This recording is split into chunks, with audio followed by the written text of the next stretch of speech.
بسم اللہ الرحمن الرحیم۔ السلام علیکم دوستو، دنیا بھر کی خبروں میں آج آپ سنیں گے، لیکن اس سے پہلے اگر ہو سکے تو لائک، سبسکرائب اور بیل آئیکن کا بٹن ضرور دبا لیں۔ شکریہ۔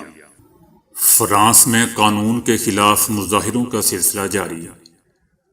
برطانیہ اور ویانا میں بھارتی کسانوں کے حق میں ریلی۔ صحرائی ٹڈیاں مکہ مکرمہ پہنچ گئی، حرم کلاک ٹاور ٹڈیوں میں چھپ گیا۔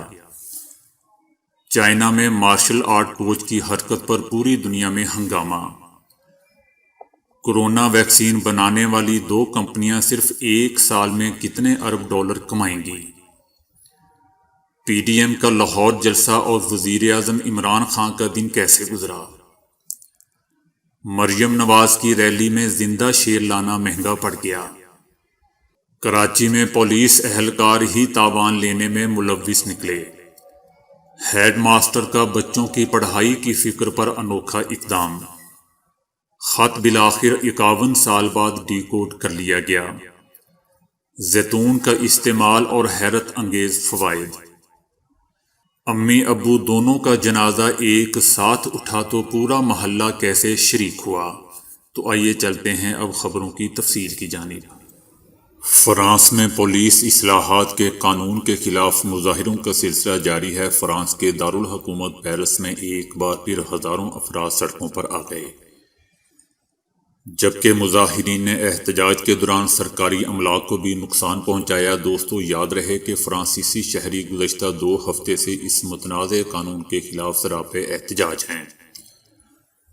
مجوزہ قانون کے تحت پولیس افسران کی تصاویر منظر عام پر لانا جرم تصور ہوگا۔ اقوام متحدہ نے 2 ہفتے قبل اپنی ایک رپورٹ میں فرانس پر زور دیا تھا کہ وہ اپنے اس مجوزہ متنازع سیکیورٹی قانون پر نظر ثانی کرے، کیونکہ یہ قانون عالمی انسانی حقوق سے کوئی مطابقت نہیں رکھتا۔ برطانیہ اور ویانا میں بھی بھارتی سرکار کے خلاف اقلیتیں اور سکھ برادری سراپے احتجاج ہیں۔ وہاں ایک کار ریلی نکالی گئی اور شرکاء نے بھارتی سرکار کے خلاف نعرے بازی کی۔ ہزاروں لوگوں نے انڈین کسانوں کی یکجہتی کے لیے برمنگھم انڈین قونصلیٹ کے سامنے اکٹھے ہوئے، جہاں مودی حکومت کے خلاف نعرے لگائے گئے۔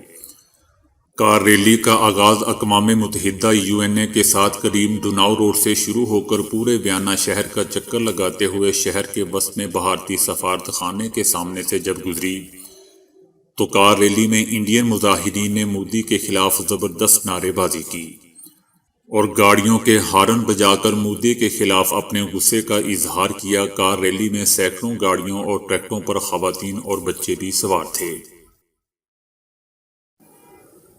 صحرائی ٹڈیاں مکہ مکرمہ میں بھی پہنچ گئیں، جس کے باعث حرم کلاک ٹاور ٹڈیوں میں چھپ گیا۔ سعودی محکمہ ماحولیات نے بروقت کارروائی کر کے ٹڈیوں کو فوری تلف کر دیا، تاہم ٹڈیوں نے سعودی عرب کے مختلف شہروں پر حملہ کیا ہے، جن کو تلف کرنے کے لیے آپریشن جاری ہے۔ صحرائی ٹڈیاں قریبی ممالک سے سعودی عرب میں آئی ہیں۔ ان سے نمٹنے کے لیے حکام نے فضائی چھڑکاؤ میں بھی اضافہ کر دیا ہے۔ چائنا میں ایک سپورٹس ٹریننگ سینٹر میں باتھ روم اچھی طرح صاف نہ کرنے پر نوعمر لڑکے لڑکیوں کو ایسی گھناؤنی سزا دے ڈالی گئی کہ ویڈیو منظر عام پر آئی تو پوری دنیا میں ہنگامہ برپا ہو گیا۔ سینٹر کے عملے نے لڑکے لڑکیوں کو باتھ رومز کی صفائی کرنے کو کہا تھا اور صفائی اچھی طرح نہ ہونے پر انہیں ٹوائلٹ کے پانی سے اپنا منہ دھونے پر مجبور کر دیا گیا۔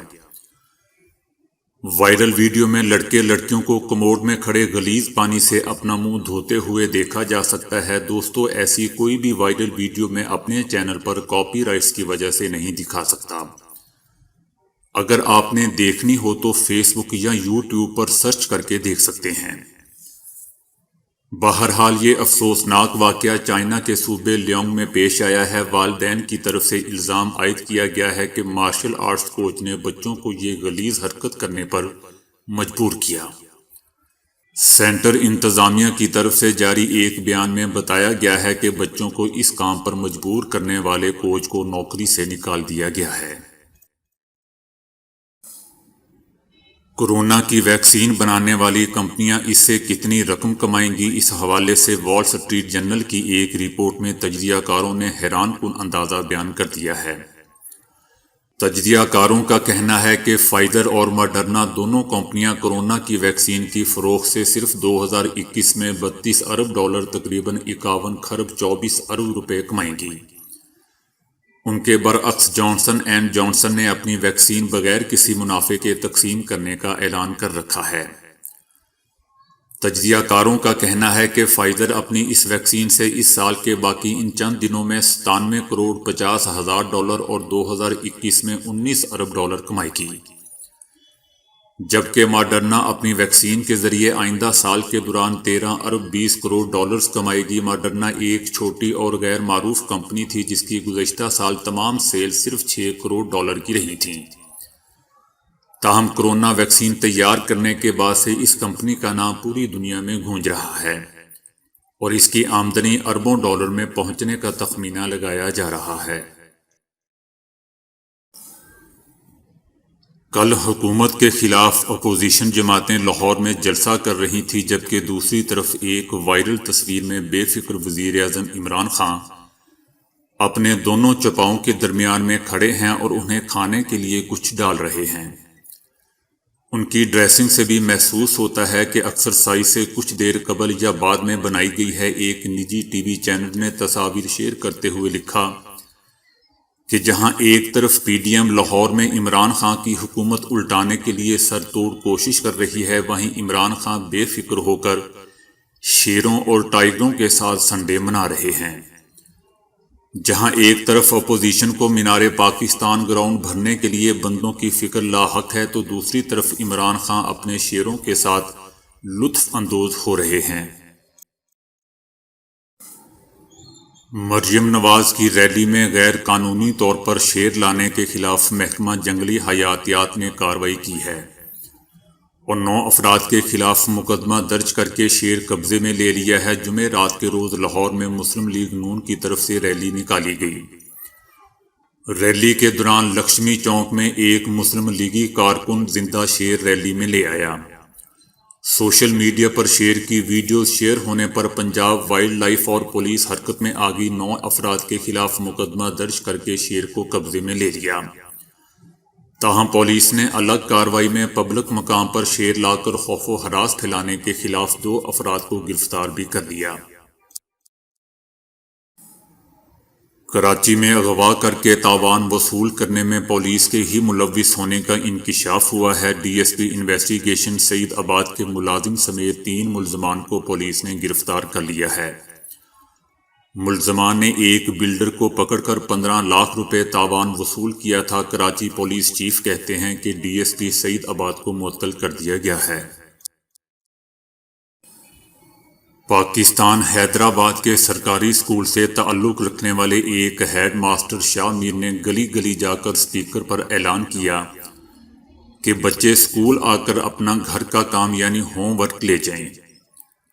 ہیڈ ماسٹر شاہ میر نے طلبہ کو یاد دہانی کروائی کہ چھٹیاں تو ہو چکی ہیں مگر ہوم ورک بہت لازمی ہے، اس لیے فوراً اسکول آئیں اور اپنا اپنا کام لے کر جائیں اور چھٹیوں کے دوران اپنا کام مکمل کریں۔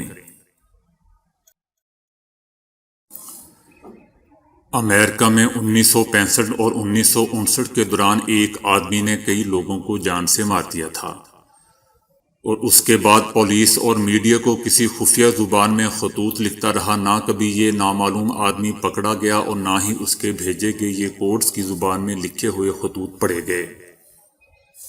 اب پہلی بار کئی ممالک کے ماہرین کی ایک ٹیم اس کا ایک خط پڑھنے میں کامیاب ہو گئی ہے۔ پولیس کے مطابق اس آدمی نے 5 لوگوں کو مارا تھا، تاہم خود اس نے ایک خط میں 37 لوگوں کا اعتراف کر رکھا ہے۔ امریکہ، آسٹریلیا، بیلجیم کے ماہرین کی ٹیم جس خط کو پڑھنے میں کامیاب ہوئی ہے، یہ خط اس نے 1959 میں کرونیکل نامی اخبار کو لکھا تھا۔ اس نے پولیس اور میڈیا کو مخاطب کرتے ہوئے لکھا تھا کہ مجھے امید ہے کہ تم مجھے پکڑنے کی جدوجہد سے لطف اندوز ہو رہے ہوں گے۔ اس خط میں اس نے تمام مقتولین کو اپنا غلام قرار دیا اور لکھا ہے کہ جب میں جنت میں جاؤں گا تو میرے یہ غلام وہاں میری خدمت کریں گے۔ اسی مقصد کے لیے میں نے انہیں پہلے ہی وہاں بھیج دیا ہے۔ یہ خط امریکہ کے اشاروں کی زبان کے ماہر ڈیوڈ، آسٹریلوی ریاضی دان سام بلیک اور بیلجیم کے سافٹ ویئر ڈیولپر جیرل وین نے ڈی کوڈ کیا ہے۔ انسان صدیوں سے زیتون کا استعمال کرتا اور فوائد حاصل کرتا رہا ہے۔ اس کو پکانے کے ساتھ ساتھ بطور دوا استعمال کرتا آ رہا ہے۔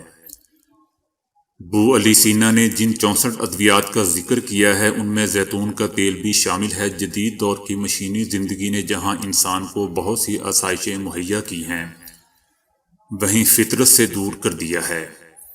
صبح سویرے کی سیر کا رواج بہت کم ہو گیا ہے۔ چکنی اشیاء اور فاسٹ فوڈز کا رجحان بڑھ گیا ہے۔ زندگی تیز رفتار ہو گئی ہے۔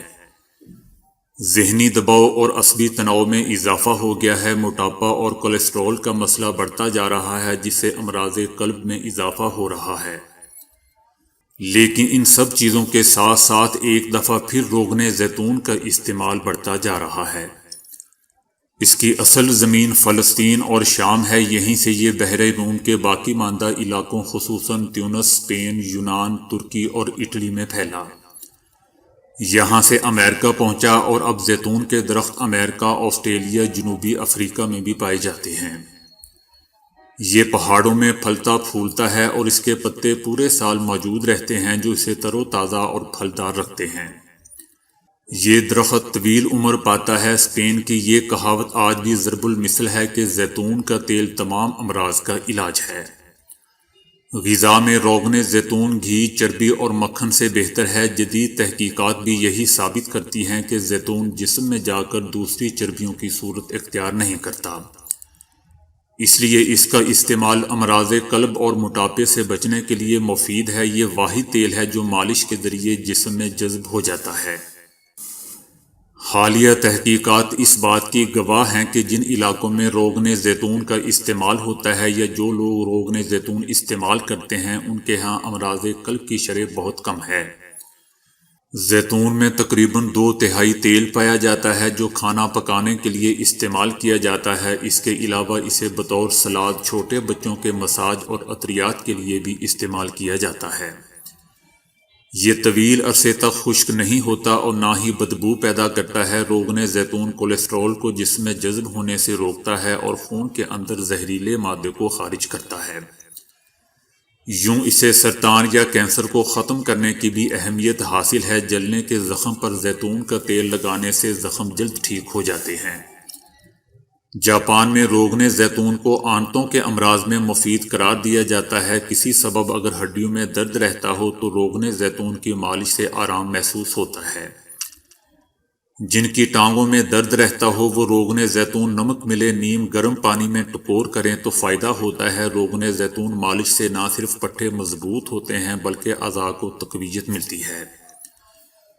روغن زیتون جلد بڑھاپے کو روکتا ہے اور جلد کو خوبصورت بناتا ہے۔ دمہ کے مریضوں کے لیے روغن زیتون بہت مفید ہے۔ اس کا استعمال دمہ کے دورے کو روکتا ہے۔ روغن زیتون نزلہ زکام کو بھی روکتا ہے۔ شہد ملا کر استعمال کیا جائے۔ روغن زیتون کا استعمال گرتے بالوں کو روکتا ہے، بالوں کو لمبا کرتا ہے اور سیاہی کو قائم رکھتا ہے۔ بالوں کو مضبوط توانا بناتا ہے۔ جدید تحقیقات کے مطابق جو لوگ روغن زیتون کا استعمال کرتے ہیں ان کا بلڈ پریشر نہیں بڑھتا بلکہ متوازن رہتا ہے۔ روغن زیتون گردے کی پتھریوں کو نکالنے میں مفید ہے۔ جو لوگ موٹاپے کا شکار ہیں وہ چکناہٹ اور گھی ترک کر کے روغن زیتون کا استعمال کر کے موٹاپے کو روک سکتے ہیں۔ روغن زیتون کا استعمال جسم میں طاقت اور توانائی مہیا کرتا ہے۔ اس کی مالش فالج میں مفید ہے۔ کسی بیٹی کا کہنا ہے کہ امی ابو دونوں کا جنازہ ایک ساتھ اٹھا تو پورا علاقہ ویسے ہی شریک ہوا جیسے 55 سال پہلے ان کی شادی میں شریک تھا۔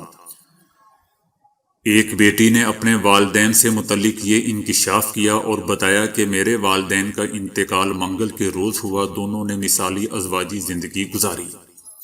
ہم 5 بہن بھائی ہیں، میرے علاوہ 4 بہنیں ہیں۔ ہم نے اپنے والدین کو لڑتے کم ہی دیکھا تھا۔ شادی کو 55 سال گزر جانے کے باوجود امی ابو کا ایک دوسرے سے رشتہ بہت مضبوط تھا اور ان کا یہ رشتہ وقت کے ساتھ ساتھ مزید مضبوط ہوتا چلا گیا۔ امی جب کینسر میں مبتلا ہوئیں تو ابو ان کی بیماری کو لے کر خود بھی علیل ہو گئے۔ امی علاج کے دوران بہت کمزور ہو گئی تھی مگر ابو کی طبیعت اتنی خراب نہیں تھی۔ 8 دسمبر کو مغرب کے وقت اچانک ابو کا انتقال ہو گیا۔ اس کے بعد امی کو جب پتہ چلا کہ ابو ہم میں نہیں رہے تو وہ بھی صدمہ برداشت نہ کر سکی اور 1.5 گھنٹے بعد وفات پا گئی۔ امی اور ابو دونوں کا جنازہ جب ایک ساتھ اٹھا تو ہمارے بزرگ بتاتے ہیں کہ پورا علاقہ جنازے میں بالکل ویسے ہی شریک تھا جس طرح 55 سال پہلے ان کی شادی میں علاقے والوں نے شرکت کی تھی۔ تو دوستو آج کے لیے اتنا ہی۔ ویڈیو کو لائک اور شیئر کرنے کا بہت بہت شکریہ۔